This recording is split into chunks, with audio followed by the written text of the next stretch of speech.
বর্ষা এলেই পুরান ঢাকার ৭ রজা সড়কের বাসিন্দাদের নিত্যসঙ্গী হয়ে ওঠে জলাবদ্ধতা।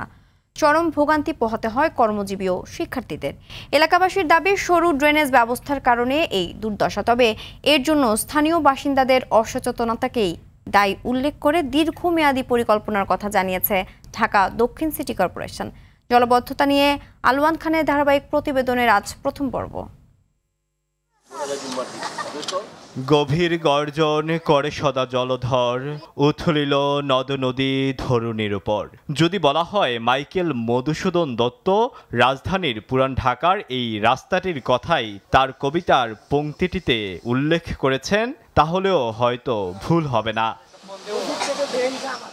ময়লা পানিতে এভাবেই হাঁটু অবধি কাপড় তুলে চলাচল করছে সাধারণ মানুষ। বৃষ্টি নাই, অথচ ড্রেনের পানিতে রাস্তা জমা থাকে। সামনে মসজিদে কোনো নামাজ পড়তে পারে না মানুষ। এই পানি পাড়া পরে আমার বুড়া মানুষরা মাজুর যারা তারা পড়ে গেছে। এই যে পানি পাড়ে রাস্তা দিয়ে কাপড় তুলে আসে, এটা অনেক বড় একটা মান সম্মানের ব্যাপার। ফজর বেলা স্কুল যেতে পারি না, ফজর বেলা বৃষ্টি হয়, পানি উঠে যায়। যে কোনো মুহূর্তে একটা লোক যদি না বুঝে যে ওখানে আপনার গর্ত আছে, ও কিন্তু আপনার ভিতরে ঢুকে হারাই যেতে পারে। বিঘ্নিত হচ্ছে স্বাভাবিক জীবন, বন্ধ হওয়ার পথে ক্ষুদ্র ব্যবসা। কোনো ব্যবস্থা নেওয়া হইতেছে না। আমাদের দোকানে আমরা কোনো মাল বিক্রি করতে পারতেছি না। মানুষকে অন্য এলাকা থেকে মাল কয় করে নিয়ে যেতে আসে। ব্যবসা বাণিজ্য করা পারতেছি না এই পানিতে। আর এই পানিটা হলে ড্রেন জাম, পানি পাস হয়ই না। নিম্নবিত্ত মানুষ সেই বাজার করতে আসে, বয়স্ক মহিলারাও আসে, অনেকের খাবার দাবার ওই পানির ভিতরে পড়ে যায়। ঢাকা দক্ষিণ সিটি কর্পোরেশনের প্রধান নির্বাহী কর্মকর্তা বলেন, যত্রতত্র ফেলা পলিথিনই জলাবদ্ধতার অন্যতম কারণ।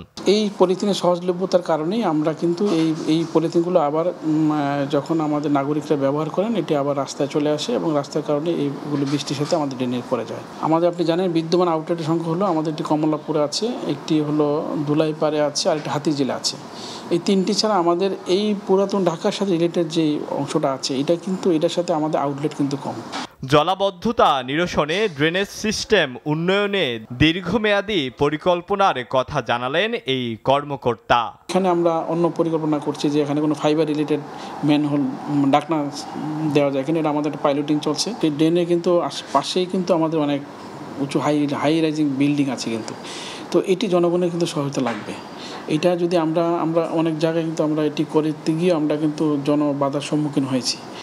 এখানকার মানুষদের দাবি, যদি দ্রুত এলাকার ড্রেনেজ ও রাস্তা সংস্কার করা হয়, তাহলেই এই পরিস্থিতি থেকে মুক্তি পাওয়া সম্ভব। অপেক্ষা শুধু দায়িত্বশীলদের দায়িত্ববোধের। আলওয়ান খান, RTV, ঢাকা।